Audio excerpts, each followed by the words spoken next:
En este experimento, personas normales llegaron a aplicar descargas eléctricas potencialmente mortales, solo porque alguien se lo pidió. Y lo más inquietante no es lo que hicieron. Es que tú también habrías obedecido, y no dentro de una guerra, no bajo amenaza, sino en una habitación normal, como esta. Es 1961. New Haven, Connecticut. Un hombre llega a la Universidad de Yale. Ha respondido a un anuncio en el periódico local. 50 centavos por hora, más transporte. El experimento, según el anuncio, es sobre memoria y aprendizaje. Nada que temer. Dentro del laboratorio hay otra persona esperando. 2 desconocidos. Un investigador con bata blanca y una máquina. El investigador les explica el procedimiento. Uno de los dos será el profesor. El otro, el alumno. Un sorteo decidirá quién es quién. El sorteo está arreglado. Siempre. El participante real siempre acaba siendo el profesor. La otra persona es un actor, pero el participante no lo sabe. El alumno es llevado a una habitación contigua. Le atan a una silla. Le colocan electrodos en la muñeca. Le dicen que va a memorizar pares de palabras. Si falla, recibirá una descarga eléctrica. Y ahí está el profesor, sentado frente a un panel de 30 interruptores, desde 15 voltios hasta 450, con etiquetas que van desde descarga leve hasta peligro, descarga severa. El investigador da la instrucción en tono neutro. Si el alumno comete un error, aplicará la siguiente descarga. Cada fallo, un nivel más. Y el experimento comienza. El profesor está sentado frente al panel de interruptores. El investigador de bata blanca está a su lado, en silencio. Al otro lado de la pared, el alumno. El test comienza. El profesor lee un par de palabras a través del micrófono. Cielo, azul, mesa, madera, noche, oscura. Luego llega la prueba. ¿Cuál de estas palabras va con cielo? El alumno responde correctamente las primeras. Todo bien. Nadie sufre. Entonces falla. El profesor activa el primer nivel. 15 voltios. Al otro lado, silencio, sin reacción. 15 voltios apenas se nota. Otro error del alumno. 30 voltios. Silencio. Más errores. 45. 60. 75. Hasta aquí todo sigue siendo soportable. Todavía puedes pensar que esto no va a ir más lejos. El profesor empieza a mirar al investigador. Algo en su postura cambia. Los hombros se tensan. La respiración se hace visible. A 75 voltios, desde la habitación contigua, se escucha algo por primera vez. Un quejido. Pequeño. Casi imperceptible. Pero está ahí. El profesor se detiene un segundo. Mira al investigador. El investigador no dice nada. Solo anota en su cuaderno. El experimento continúa. 90 voltios. Otro error. 105. Ahora el alumno se queja más claramente. Ya no es un murmullo. Es una voz que dice: «Oye, ¿esto va a seguir así?» Neil, you're gonna get a shock. 180 volts.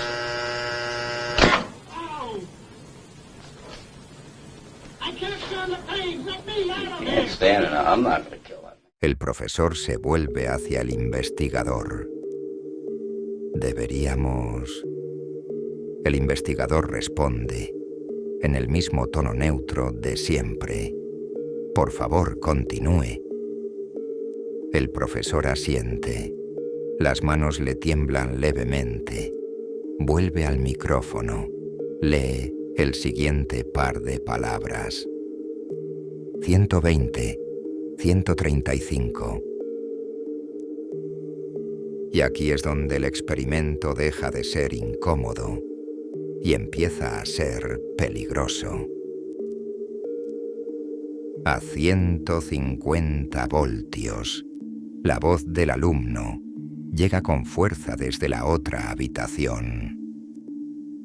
Next one, slow. Wrong. Answer is neck. 300 volts. «Sacadme de aquí. Quiero salir. Me niego a continuar». El profesor se paraliza. Sus ojos van del panel al investigador. Del investigador al panel. Los dedos no se mueven. El investigador, sin levantar la voz, sin alterarse. El experimento requiere que continúe. El profesor traga saliva. 165 voltios. Pero antes de entender por qué esto pasó, tienes que ver hasta dónde llegó. Para entender esto, necesitas saber quién era Stanley Milgram y por qué se hizo este experimento. Estamos en los años 60. Hace menos de 2 décadas que terminó la Segunda Guerra Mundial. El mundo acaba de procesar que millones de personas fueron asesinadas en campos de exterminio, con una eficiencia industrial que requería la colaboración de miles de funcionarios, guardias, administradores, conductores de trenes, personas que en su vida cotidiana eran padres de familia, vecinos, empleados públicos. En los juicios de Nuremberg, la respuesta que se repetía, acusado tras acusado, era siempre la misma: yo solo obedecía órdenes.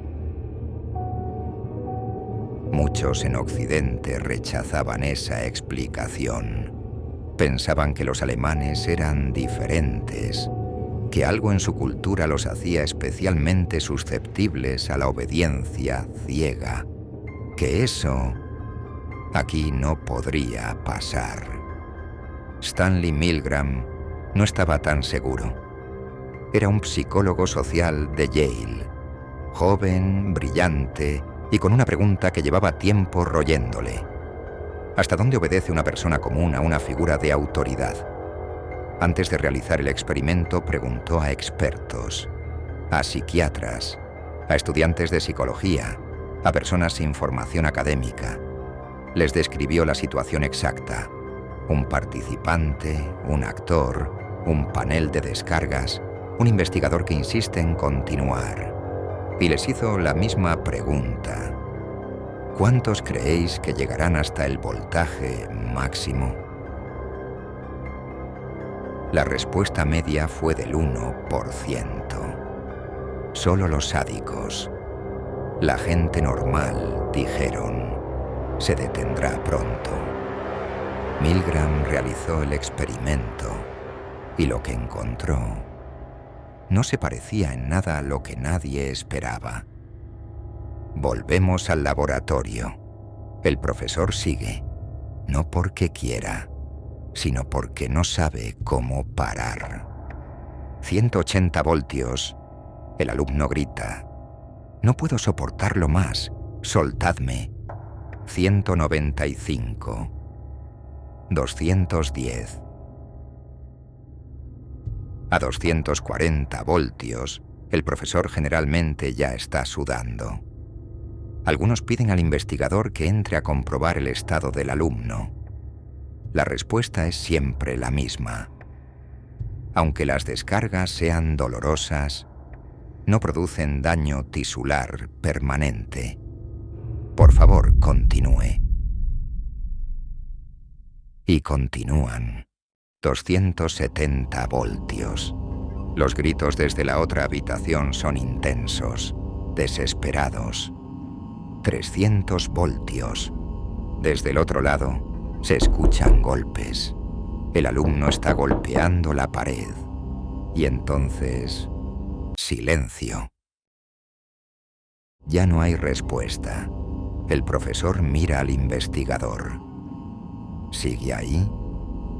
El investigador responde. Si no hay respuesta en 10 segundos, se considera respuesta incorrecta. Por favor, continúe.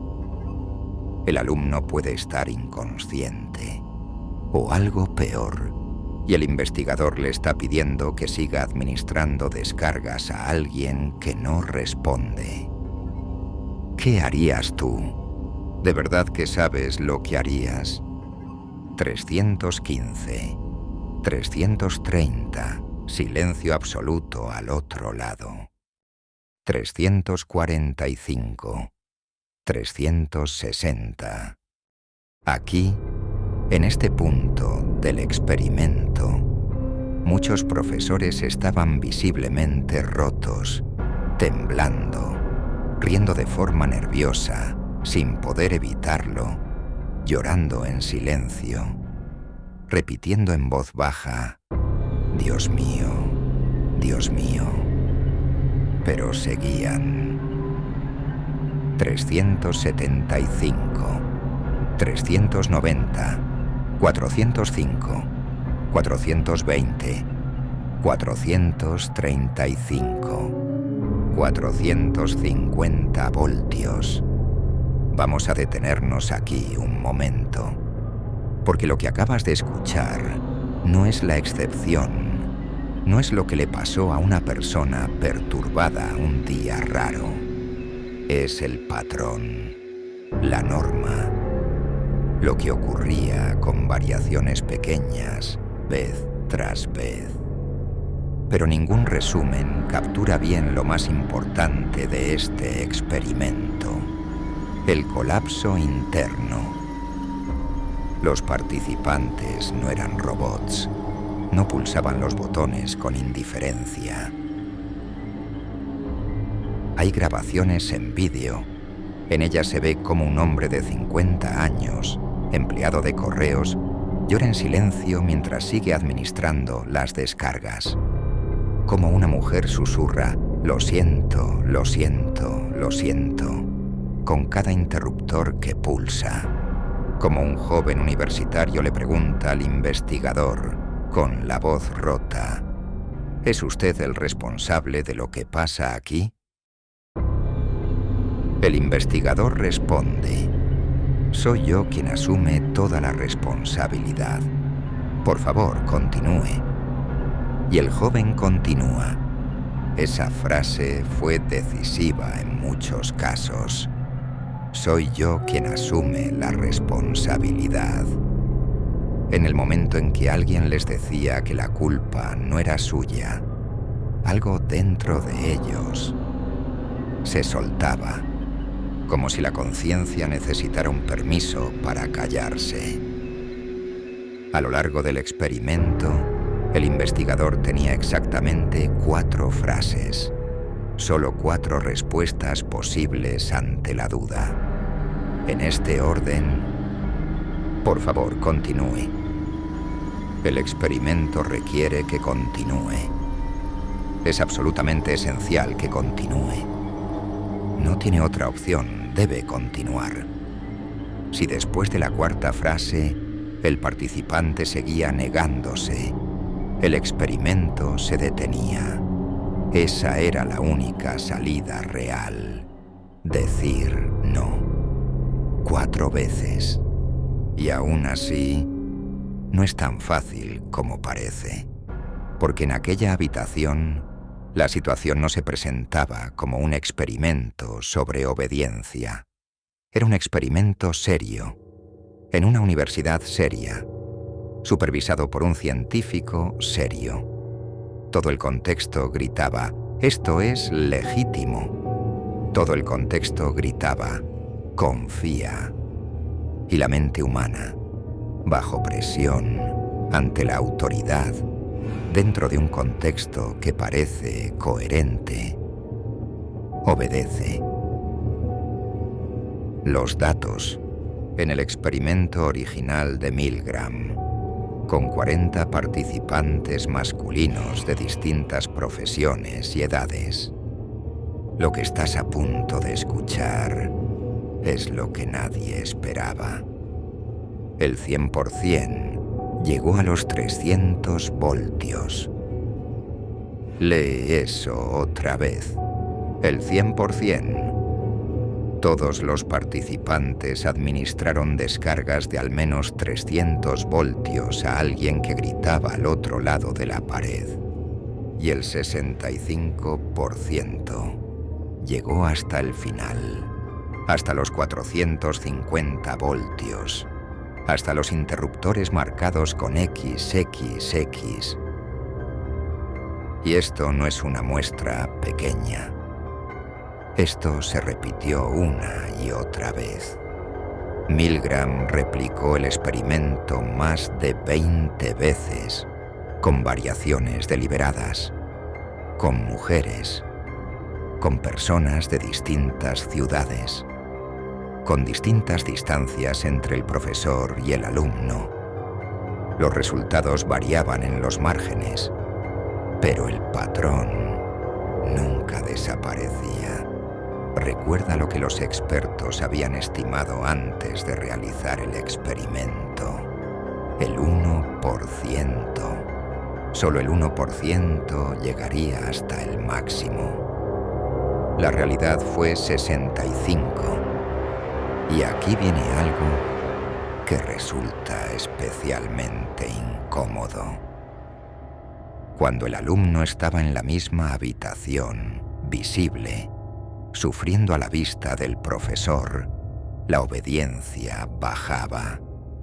Cuando el profesor tenía que sujetar físicamente la mano del alumno sobre el electrodo, bajaba más. Pero incluso en esa condición, el 30% siguió hasta el final. 1 de cada 3 personas aplicó el máximo voltaje con su propia mano sobre la de la víctima. ¿Quiénes eran estas personas? Fontaneros, profesores de instituto, ingenieros, vendedores, empleados de banca, un médico, un trabajador social. No eran monstruos, no tenían historial de violencia, no mostraban ningún rasgo de sadismo antes de entrar en aquel laboratorio.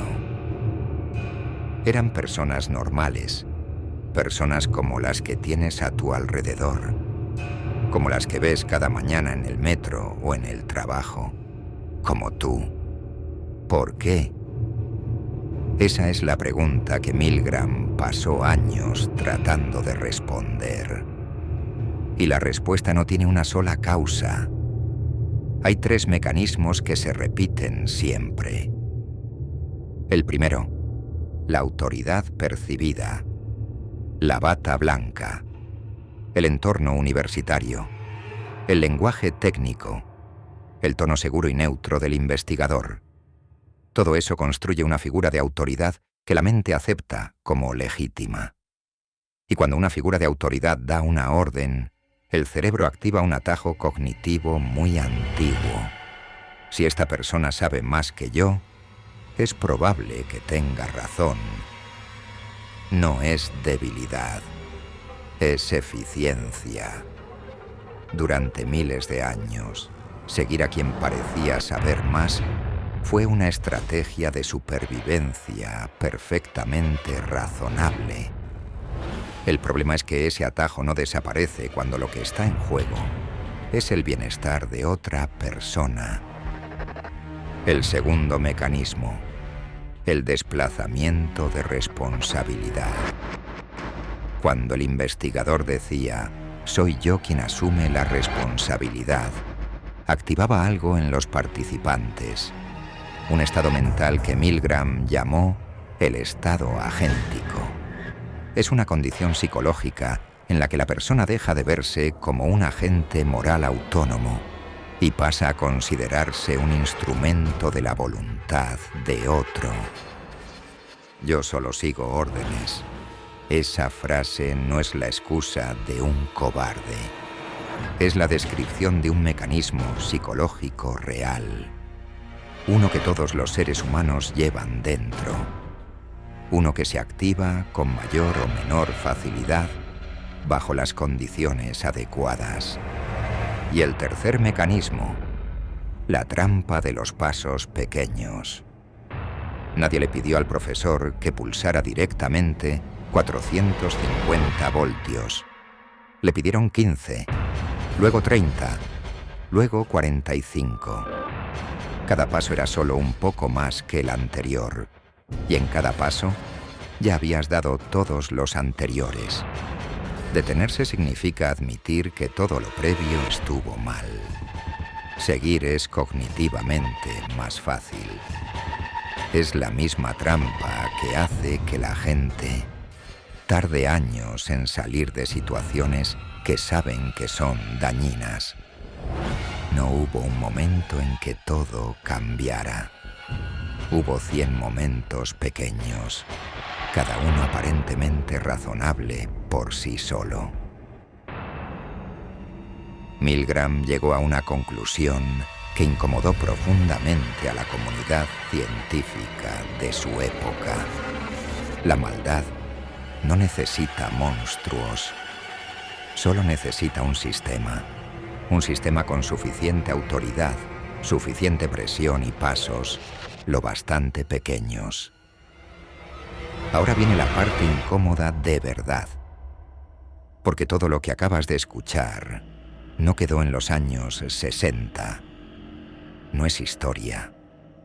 El experimento de Milgram se ha replicado en distintos países, en distintas décadas, con distintos grupos demográficos. Los resultados varían, pero la obediencia significativa siempre aparece. Piensa en tu propio día a día. ¿Cuántas veces has hecho algo que no querías hacer porque alguien con autoridad te lo pidió? No con violencia, no con amenazas, solo con tono, con jerarquía. Con así funcionan las cosas aquí. ¿Cuántas veces has callado en una reunión porque el que hablaba era el jefe? ¿Cuántas veces has seguido un procedimiento que sabías que era incorrecto porque no era tu responsabilidad cambiarlo? ¿Cuántas veces has pensado, si esto estuviera mal, alguien lo habría parado ya? Eso es el estado agéntico, no en un laboratorio, en tu vida. Y a escala mayor, los experimentos de Milgram se han citado para entender Abu Ghraib, para entender cómo jóvenes soldados de distintos ejércitos ejecutaron órdenes que los tribunales después consideraron crímenes de guerra, para entender cómo departamentos enteros de grandes corporaciones firmaron documentos que sabían que eran fraudulentos, para entender por qué nadie paró. No porque fueran monstruos, sino porque el sistema funcionó exactamente como el sistema de Milgram. Autoridad, desplazamiento, pasos pequeños. Y esto no significa que estés condenado a repetir ese patrón. Conocer el mecanismo es la primera forma real de resistirse a él. Milgram observó algo más. Cuando los participantes veían a otro profesor negarse a continuar, un cómplice actor que en voz alta decía, no, La desobediencia se disparaba. El 75% se negaba a seguir. Un modelo de disidencia lo cambiaba todo. Ver a alguien decir no en voz alta hace que decir no sea posible. Eso también es parte de lo que Milgram nos dejó. No solo el diagnóstico, la cura. Hay una pregunta que Milgram nunca respondió del todo. No porque no lo intentara, sino porque no tiene una respuesta cómoda. La pregunta no es por qué obedecieron. Ya sabemos por qué. La pregunta es si tú te habrías detenido o si simplemente habrías seguido pulsando.